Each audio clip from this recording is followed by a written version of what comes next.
भाजपा का प्रदेश प्रवक्ता के.एस. चौहान से टिकट बंटवारे के बाद हो रहे विरोध और किन मुद्दों को लेकर भाजपा जनता के बीच जाएगी, घोषणा पत्र में क्या होगा जैसे विषय को लेकर उनसे चर्चा हुई।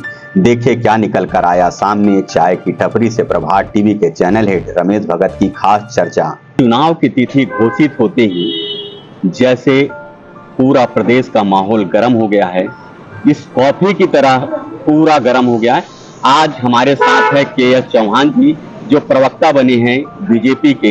इनको से चर्चा करेंगे हम कि आखिर पार्टी ने क्या देखकर जो उतारे हैं प्रत्याशी, और बहुत सारे विषय को लेकर हम इनसे चर्चा करेंगे। सबसे पहले तो प्रवक्ता बनने पर आपको बधाई प्रभात टीवी। बहुत बहुत सर ये बताएंगे, आप पार्टी ने प्रत्याशी जो घोषित किया है, किस तरह का सर्वे था? लोग एकदम विरोध में उतर गए हैं, ऐसा किस टाइप का सर्वे हुआ था, समझ नहीं आया। भगत जी, सर्वे जो होता है वो सिर्फ एक ही सर्वे नहीं होता है, बहुत अलग अलग प्रकार के सर्वे होते हैं।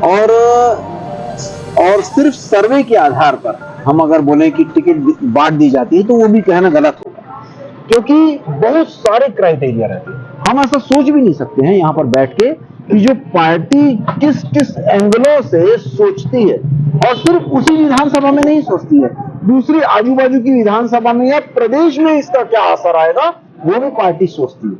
तो एक्चुअली ये बहुत सारे क्राइटेरिया रहते हैं, उसके हिसाब से ही टिकट वितरण होता है। दुर्ग ग्रामीण हो या दुर्ग शहर हो, इतना कमजोर प्रत्याशी उतार दिया, ऐसा लोगों का आरोप है। जो कार्यकर्ता भी बोल रहे हैं कि इतना, ऐसा लगता है वॉकओवर दे दिया आप लोगों ने। तो नहीं, ऐसा नहीं है। भारतीय जनता पार्टी में गजेंद्र यादव जी भी और ललित चंद्राकर जी भी कई सालों से जमीनी कार्यकर्ता हैं, और जमीनी कार्यकर्ता रहते हुए बहुत मेहनत की है उन्होंने। इसीलिए पार्टी ने उन्हें दायित्व दिया है कि आप जनप्रतिनिधि बनिए और हमारा झंडा लेके सामने रहिए। इसीलिए उनको कप्तान बनाया गया कि आपके नेतृत्व में हम दुर्ग ग्रामीण का और दुर्ग शहर का चुनाव लड़ें। तो ये पार्टी के वरिष्ठों ने बहुत सारा कुछ सोच समझ के ही किया है, और जो कि एक आम हिसाब से, एक आम जनता के हिसाब से हम लोग वो एंगल से नहीं सोच पाते। रिकेश सेन को भी दिया आपने वैशाली नगर से, बड़ा विरोध चल रहा है। एक महामंत्री जो आप लोग के भिलाई का महामंत्री उपाध्यक्ष कुछ हैं यादव जी, वो तो खुलकर बोल रहे हैं, उनके खिलाफ बोल रहे हैं कि कैसा। डॉक्टर साहब हैं एक, वो तो बोल रहे हैं कि पार्टी की बुद्धि भ्रष्ट हो गई है। ये सब क्या हो क्या रहा है? ये नहीं, देखिए क्या होता है, महत्वाकांक्षाएं अपनी अपनी रहती है। ऐसा नहीं है कि महत्वाकांक्षाएं, सभी की महत्वाकांक्षाएं रहती है, लेकिन पार्टी का निर्णय सर्वोपरि होता है। और पार्टी, भारतीय जनता पार्टी का हर कार्यकर्ता, हर पदाधिकारी जब एक बार निर्णय हो जाता है तो वो अपनी विचारधारा के लिए, जिस विचारधारा के लिए पार्टी के साथ जुड़ा है, उस विचारधारा के लिए वो लग पड़ता है। और आप देख लीजिएगा कि हम सब मिलके रिकेश सेन जी को भी और जितने भी 90 के 90 जो विधानसभा में प्रत्याशी घोषित हो रहे हैं, वो हम उनके लिए कटिबद्ध है कार्य करने के लिए। गंगा जल में जीएसटी, बड़ा कांग्रेस को तो एक अच्छा मुद्दा मिल गया कि गंगा जल जैसे में भी जीएसटी लगा दिया आप लोग। देखिए, कांग्रेस के जो नेता हैं वो कैसे बोल रहे हैं ये हमारे को समझ नहीं आया। आप बाईलॉज निकाल के देख लीजिए, 2017 में जीएसटी चालू हुआ, उसके 14वीं या 15वीं जो कमेटी की जो बैठक हुई थी, उसमें साफ स्पष्ट था कि हम गंगा जल पे जीएसटी नहीं लगा रहे, और आज तक वो कायम है। तो कैसे ये लोग बोल रहे हैं गंगा जल पे जीएसटी लगा दिया और कैसे नहीं लगा दिया? ये झूठ फैलाना और लोगों की आंखों में धूल झोंकना बंद करें कांग्रेसी कार्यकर्ता। देश की संपत्ति बेचने का भी खूब आरोप चल रहा है। देश की संपत्ति को बेचे जा रही है बीजेपी एक एक करके। कौन सी संपत्ति बेची है? कौन सी संपत्ति बेची है? संपत्ति बेची नहीं है। सबसे पहली बात यह है कि संपत्ति को यूज करने के लिए दूसरों को दिया गया है, जिससे नहीं तो ऐसी जरूरत क्यों आने पड़ी कि दूसरे को दे दिया जाए? अच्छी बात, जब चला रहे थे सब कुछ अच्छा चल रहा था, फिर देने की जरूरत क्यों पड़ी? ये बहुत अच्छी बात है। जितने भी सेक्टर्स दिए गए उसमें अधिकतर जो सेक्टर्स थे उसमें हमारे को या तो लाभ नहीं हो रहा था या घाटा हो रहा था। आज कुछ ना कुछ रेवेन्यू तो आ रहा है वहां से। आज 30,000 करोड़ रुपए यहाँ पर रेवेन्यू आता है, जो कि कांग्रेस सरकार से जो प्रतिशत है वो कम से कम 400 से 500 गुना ज्यादा है। और ये किसके किसके पास जा रहा है? तो भारत की संपत्ति के पास जा रहा है। भारत की संपत्ति उल्टा बढ़ रही है। और जो लिबरलाइजेशन था, जो ये तो मनमोहन सिंह जी ने चालू किया था। और आज की डेट में हमारे को समझना जरूरी है कि अगर मान लीजिए कि कोई चीज हम अगर ठीक से उसको सुचारू रूप से नहीं चला पा रहे, और सरकारों का काम होता है देश चलाना। तो अडानी को ही देने के पीछे क्या है? नगरनार को दे रहे हैं आप लोग अडानी आप को। मेरे को कुछ भी होता तो अडानी, अंबानी, ये सब क्या है समझ नहीं आता। और कोई व्यापारी एक भी कॉन्ट्रैक्ट आप मेरे को ऐसा बता दीजिए जो 10 लाख से ऊपर हो और जिसका विधिवत जो कॉन्ट्रैक्ट ना दिया गया हो, बाई लॉज के हिसाब से ना दिया गया हो, या ऑनलाइन के हिसाब से ना दिया गया हो, एक भी जो संविधान के हिसाब से ना दिया हो, कानून के हिसाब से ना दिया गया हो, एक भी आप बता दीजिए। उसके बाद कोई ऐसा व्यक्ति नहीं मिलता जो फाइट करे। खाली अडानी ही उतने कैटेगरी को पार कर पाते हैं। ऐसा नहीं है, दूसरी कंपनियों को भी मिलता है कॉन्ट्रैक्ट। ऐसा तो नहीं है कि मतलब हर कॉन्ट्रैक्ट अडानी अंबानी को मिल रहा है। और अडानी अंबानी को मिलता भी है तो वो सही प्रोसीजर से मिल रहा है कि नहीं मिल रहा है, ये देखना जरूरी है। अगर किसी दूसरे को मिलता है और वो सही प्रोसीजर से नहीं मिलता है तो वो उसमें हम उंगली उठा सकते हैं, लेकिन इस चीज में नहीं उठा सकते। एक्चुअली कांग्रेस के पास या विपक्षियों के पास मुद्दे नहीं। अगर मुद्दे होते तो संसद में अडानी की जगह दूसरे आप मुद्दे उठाते।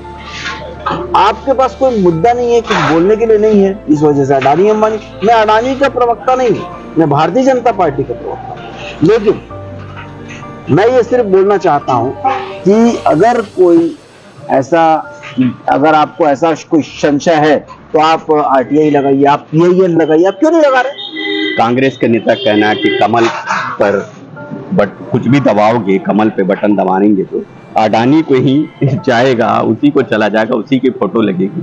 ये सब ये बात बताइए, 2018 में क्या ये सोच के पंजा छाप में मुहर लगाई थी या बटन दबाया था कि हम कमल को बटन दबाएंगे तो अडानी निकल जाएगा, उसमें से कोई जिन्न निकल जाएगा जो हमारे को खा जाएगा? ऐसा तो नहीं था, इस डर से तो नहीं दिया गया था।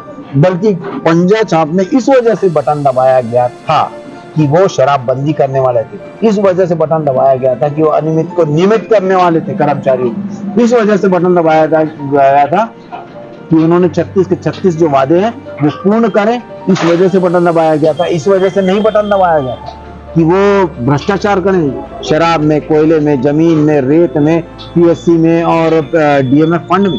और यहाँ तक कि कोविड सेंटर में भ्रष्टाचार करें, अपराध को इतना बढ़ावा दे, इस वजह से बटन नहीं दबाया गया। आपके बड़ी पार्टी के नेता जोगी जी से तुलना करते हैं भूपेश बघेल की।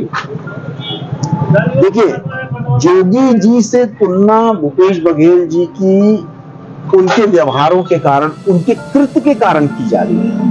भय की तुलना भय से ही तो करोगे, भ्रष्टाचार की तुलना भ्रष्टाचार से ही तो करोगे, और यही सब चीजें हो रही हैं। उनका एक ही फॉर्मूला है, सिटिंग, सेटिंग और कटिंग, जो कि जोगी जी का भी था और इनका भी है। सिटिंग मतलब अगर आपको गद्दी मिल गई, आप बैठ गए, उसके बाद आप सेटिंग करते हैं, आप वसूली करना चालू करते हैं, आप तस्करी करना चालू करते हैं, आप शराब में अलग अलग प्रकार के घोटाले करके घोटाला करते हैं। उसके बाद कटिंग, अपनी गद्दी बचाने के लिए, अपनी राजनीतिक महत्वाकांक्षा, अपनी राजनीतिक कद बढ़ाने के लिए आप कटिंग करते हैं, एटीएम बनते हैं। कहाँ का?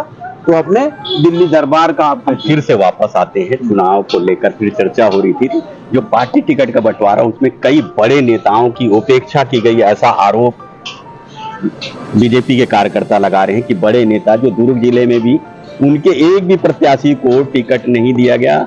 बड़े मजे की बात है कि एकदम शांत है, वो कभी विरोध भी नहीं किया। इसके पहले तो सब लोग विरोध में आ गए थे, लेकिन एकदम शांत लग रहा है। ऐसा क्या है? भारतीय जनता पार्टी में कोई बड़ा नेता या छोटा नेता नहीं, भारतीय जनता पार्टी में सिर्फ दायित्व होता है, और जो दायित्व दिया जाता है वो उसे बहुत अच्छे से निभाता है। और पार्टी का जो जो निर्णय रहता है वो सर्वोपरि रहता है और पार्टी का निर्णय कोई एक व्यक्ति के हाथ में नहीं रहता। पार्टी का निर्णय पार्टी के हाथ में रहता है। हमारी कोर कमेटी की बैठक होती है, उसके पहले दूसरी चीजें भी और होती हैं। कोई भी अपना कुछ चलाता नहीं है या व्यक्तिगत कोई निर्णय हावी नहीं किया जाता है। पार्टी के हित में, देश के हित में, प्रदेश के हित में, समाज के हित में जो निर्णय लिया जाता है वही निर्णय लिया जाता है। घोषणा पत्र कब तक आएगा और घोषणा पत्र में क्या होगा? बेरोजगारी युवाओं के बारे में कुछ रहेगा, क्या रहेगा? देखिए, हमारा जो घोषणा पत्र है वो ऐसा नहीं कि जुमलेबाजी हो कि हमने जो बोल दिया उसको हम करेंगे। घोषणा पत्र कांग्रेस जैसा नहीं होगा कि आप लिख दो और सत्ता पालो और उसके बाद करो मत।